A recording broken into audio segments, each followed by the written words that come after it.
ನಮಸ್ಕಾರ, ರಿವ್ಯೂ ಚಾನಲ್ಗೆ ಸ್ವಾಗತ. ನಾನು ಸೌಖ್ಯ ಗಾಂವ್ಕರ್. ಕಾಂಗ್ರೆಸ್ ಸರ್ಕಾರಕ್ಕೆ ಸೆಡ್ಡು ಹೊಡೆದ ಕೇಂದ್ರ ಸಚಿವ ಕುಮಾರಸ್ವಾಮಿ. ಡಿಕೆ ಶಿವಕುಮಾರ್ಗೆ ಮಾಸ್ಟರ್ ಸ್ಟ್ರೋಕ್.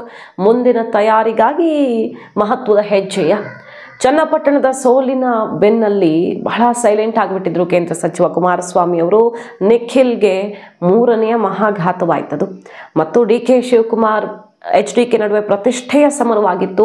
ತನ್ನ ತವರಲ್ಲಿ ಮುಖಭಂಗ ಅನುಭವಿಸಿ ಬಹಳ ಬೇಸರದಿಂದ ನೊಂದು ಸೈಲೆಂಟ್ ಆಗಿದ್ರು ಕುಮಾರಸ್ವಾಮಿ. ಅದರ ಜೊತೆಗೆ JDSನ ಶಾಸಕರನ್ನ ಎಲ್ಲರನ್ನೂ ಎತ್ತು ಬಿಡ್ತೀವಿ ಅನ್ನುವಂಥ ಬಿಗ್ ಮೆಸೇಜ್ ಬೇರೆ ಆ ಕಡೆಯಿಂದ ಬಂತು. ಯೋಗೇಶ್ವರೇ ಹೇಳಿದ್ರು, ಎಲ್ಲ ಇಷ್ಟು ಜನ ನನ್ನ ಜೊತೆ ಸಂಪರ್ಕದಲ್ಲಿದ್ದಾರೆ, ಯಾವಾಗ ಮೇಲಿಂದ ಸೂಚನೆ ಬರುತ್ತೋ ಆವತ್ತು ಇಡೀ JDSನ ಖಾಲಿ ಮಾಡಕ್ಕೆ ನಾನು ರೆಡಿ ಇದ್ದೀನಿ, ಮತ್ತದು ಶತಸಿದ್ಧ ಅನ್ನುವ ಮೆಸೇಜ್ ಕೊಡುವ ಮೂಲಕ ಕುಮಾರಸ್ವಾಮಿ ಅವರು ಇವತ್ತು ಝೀರೋ ಅಂತ ಕೈ ನಾಯಕರು ಯಾವ ರೀತಿ ಬಾಣಗಳನ್ನು ಬಿಟ್ಟರು ಚನ್ನಪಟ್ಟಣ ಸೋಲಿನ ಬೆನ್ನಲ್ಲೇ ನೋಡಿದ್ದೀವಿ. ಸೊ ಕುಮಾರಸ್ವಾಮಿ ಅವ್ರಿಗೆ ಮುಂದಿನ ತಯಾರಿಯನ್ನು ಮಾಡ್ಕೊಳ್ಬೇಕಾಗಿದೆ. ಈಗ ಪಕ್ಷವನ್ನು ಸದೃಢ ಮಾಡ್ಕೊಳ್ಳೋದು, ಮಗನ ಭವಿಷ್ಯವನ್ನು ಭದ್ರ ಮಾಡೋದು, ರಾಜ್ಯಾಧ್ಯಕ್ಷರನ್ನಾಗಿ ಮಾಡೋದಕ್ಕೆ ಹೊರಟಿದ್ದಾರೆ ಈಗ ಮಗನನ್ನ. ಮಂಡ್ಯದಲ್ಲಿ ಬಹುಶಃ ಮುಂದಿನ ಲೆಕ್ಕಾಚಾರಗಳಿರಬಹುದು. ರಾಮನಗರವನ್ನು ಹಿಡಿತದಿಂದ ತಪ್ಪು ಹೋಗದಂತೆ ಭದ್ರ ಮಾಡ್ಕೊಳ್ಬೇಕು, ಮಂಡ್ಯ ಭದ್ರ ಮಾಡ್ಕೊಳ್ಬೇಕು, ಹಾಸನ ಭದ್ರ ಮಾಡ್ಕೊಳ್ಬೇಕು. ಎಲ್ಲ ಕಡೆ DK ಲಗ್ಗೆ ಇಟ್ಟಿದ್ದಾರೆ. ಹಾಸನದಲ್ಲೂ ಸಮಸ್ಯೆ ಆಗಿದೆ, ರಾಮನಗರದಲ್ಲೂ ಸಮಸ್ಯೆ ಆಗಿದೆ. ಈಗ ಈ ನಡುವೆ ರಾಜಕೀಯವಾಗಿ ಒಂದು ದೊಡ್ಡ ಮೆಸೇಜನ್ನು ರವಾನಿಸಿದ್ದಾರೆ HDK ಸರ್ಕಾರದ ವಿರುದ್ಧ. ಒಕ್ಕಲಿಗ ನಾಯಕ, ತಾನೇ ಮೇರು ನಾಯಕ ಅಂತ ಹೇಳ್ಕೊಳ್ಳುವಂಥ DK ಶಿವಕುಮಾರ್ ಹಳೆ ಮೈಸೂರಲ್ಲಿ ಏನು ಕೊಡುಗೆ ಕೊಟ್ಟಿದ್ದಾರೆ ಅನ್ನುವಂಥ ಗುದ್ದನ್ನು ಕೊಟ್ಟಿದ್ದಾರೆ. ನೋಡಿ ಏನು ಹಾಗಾದರೆ. ಕಿಕ್ಕೆರೆ KR ಹೈವೇ ಅಭಿವೃದ್ಧಿಗೆ ಬಹಳ ದಿನಗಳಿಂದ ಬೇಡಿಕೆ ಇತ್ತು. ಇದು ಒಂದು ರೋಡ್ ವಿಚಾರ, ಆದರೆ ಸರಿಯಾದಂಥ ಕೌಂಟರನ್ನು ಕೊಟ್ಟಿದ್ದಾರೆ ವಿಭಿನ್ನ ರೀತಿಯಲ್ಲಿ ಕುಮಾರಸ್ವಾಮಿ ಅವರು. ಶಾಸಕರು, ಸ್ಥಳೀಯ ನಾಯಕರೆಲ್ಲ ಸಿಕ್ಕಾಪಟ್ಟೆ ಒತ್ತಾಯ ಮಾಡಿದ್ದಾರೆ. ಸುಮಾರು 3-4 ವರ್ಷಗಳಿಂದ ಅಲ್ಲಿ ರೋಡು ಕಿತ್ತು ಹೋಗಿ ಸಮಸ್ಯೆ ಆಗಿದೆ. ಅದರಲ್ಲೂ ಕಳೆದ 2 ವರ್ಷಗಳಿಂದ ಓಡಾಡೋಕೆ ಆಗದ ಪರಿಸ್ಥಿತಿ ಆಗಿದೆ. ಬಸ್ಗಳು ಬರೋದಕ್ಕೂ ಕಷ್ಟ ಆಗ್ತಿದೆ. ಇನ್ನು ಬೈಕ್ಗೆ ಓಡಾಡೋ ಪರಿಸ್ಥಿತಿ ಅಂತೂ ಕೇಳೋದೇ ಬೇಡ. ಅದು ನೇರವಾಗಿ ನರಕಕ್ಕೆ ದಾರಿ ಅನ್ನೋ ಥರದಲ್ಲಿ ಕಾಣಿಸ್ತಾ ಇರೋ ರೋಡ್ ಕಿಕ್ಕೇರಿ KR ಹೈವೇ. ಇದು ರಾಜ್ಯ ಹೆದ್ದಾರಿ. ಆದರೆ ಅಭಿವೃದ್ಧಿಗೆ ದುಡ್ಡು ಕೊಡೋದಕ್ಕಾಗದೆ ನೇರವಾಗಿ ಮುಖ್ಯಮಂತ್ರಿ ಸಿದ್ದರಾಮಯ್ಯನವ್ರಿಗೇನೆ ಅಲ್ಲಿನ ಶಾಸಕ ವೇದಿಕೆಯಲ್ಲಿ, ಬಹಿರಂಗ ವೇದಿಕೆಯಲ್ಲಿ CM ಮುಂದೆ HT ಮಂಜು ಇಲ್ಲಿನ ಶಾಸಕ ಮನವಿ ಮಾಡಿದ್ರು ಕೂಡ ಡೋಂಟ್ ಕೇರ್. ಸಹಜವಾಗಿ ಸುಮಾರು ಕಡೆಗಳಲ್ಲಿ ಇದೇ ಆಗ್ತಿದೆಯಲ್ವಾ. ಕಾಂಗ್ರೆಸ್ ಶಾಸಕರೇ ಒಪ್ಪಿಕೊಂಡಿದ್ದಾರೆ ಗ್ಯಾರಂಟಿ ಎಫೆಕ್ಟು, ಯಾವುದಕ್ಕೂ ದುಡ್ಡು ಬರ್ತಿಲ್ಲ ಅಂತ. ಮತ್ತೀಗ ಸಾರಿಗೆ ಇಲಾಖೆಯಲ್ಲಾದಂಥ ಜಟಾಪಟಿ ಹೋರಾಟಗಳನ್ನು ನೋಡಿದ್ದೀವಿ. ಮತ್ತು ಈಗ ದರ ಏರಿಕೆ ಇರಬಹುದು, ಗ್ಯಾರಂಟಿ ಆಘಾತ ಆಗಿದೆ ಸರ್ಕಾರಕ್ಕೆ ಅನ್ನೋದು ಪದೇ ಪದೇ ಕಾಣಿಸ್ತಾ ಇದೆ.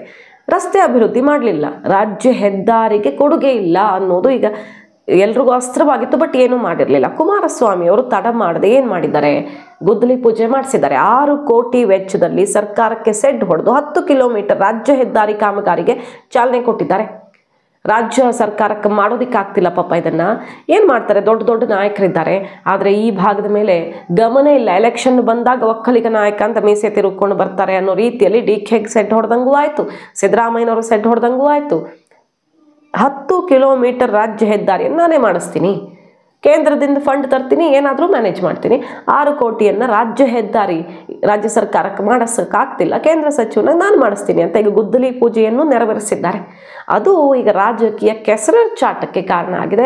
KR ಕ್ಷೇತ್ರದ ಶಾಸಕರು ಒಬ್ಬರ ಸಮಸ್ಯೆ ಅಲ್ಲ, ಕಾಂಗ್ರೆಸ್ ಶಾಸಕರುಗಳೇ ಇದರ ಬಗ್ಗೆ ಹಲವಾರು ರೀತಿಯ ಒಂದು ರಾಜ್ಯದ ಸರ್ಕಾರಗಳ ನಡವಳಿಕೆ ಬಗ್ಗೆ, ಅವರವರ ಕ್ಷೇತ್ರಗಳಲ್ಲಿರ್ತಕ್ಕಂಥ ಸಮಸ್ಯೆಗಳ ಬಗ್ಗೆ ಕಾಂಗ್ರೆಸ್ ಶಾಸಕರೇ ಮಾತನಾಡ್ತಾರೆ. ಶಾಸಕರುಗಳು ಚರ್ಚೆ ಮಾಡೋದೇನಿದೆ, ಸರ್ಕಾರ ಹಣ ಕೊಟ್ಟಿರ್ತಾನೆ ಇದೆಲ್ಲ ಆಗೋದು.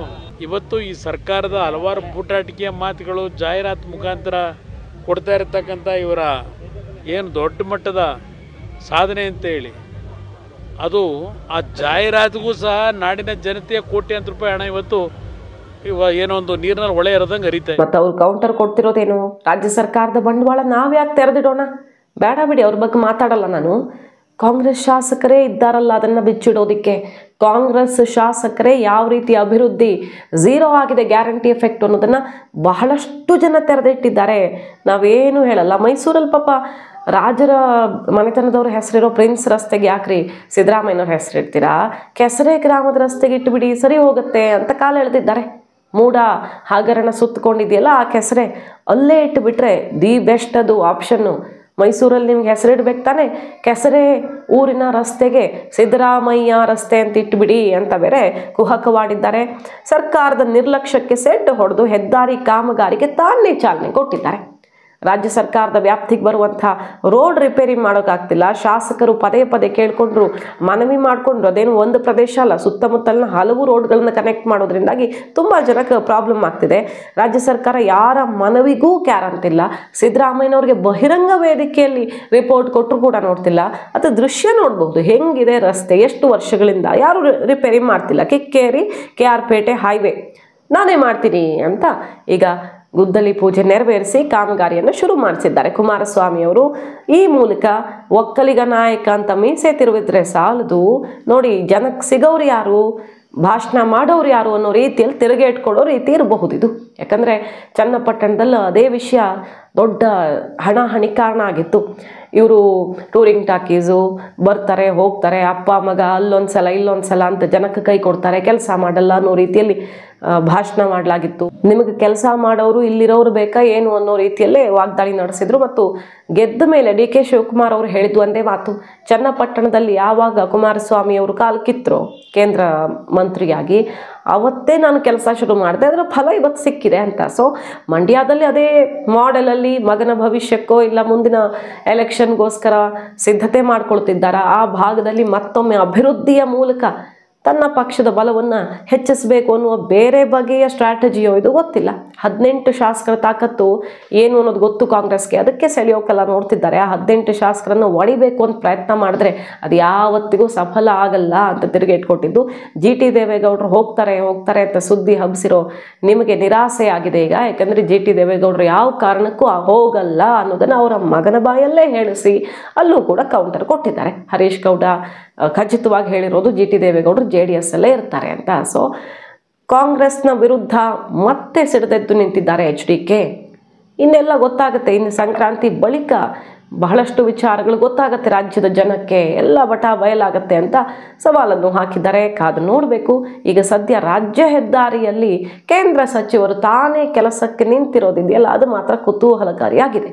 ಮಾಹಿತಿ ನಿಮಗೆ ಇಷ್ಟ ಆಗಿದ್ರೆ ಮಿಸ್ ಮಾಡದೆ ನಮ್ಮ ಚಾನಲ್ನ ಸಬ್ಸ್ಕ್ರೈಬ್ ಮಾಡಿ, ನಿಮ್ಮ ಅಭಿಪ್ರಾಯ ಕಮೆಂಟ್ ಮಾಡಿ ತಿಳಿಸಿ. Thank you.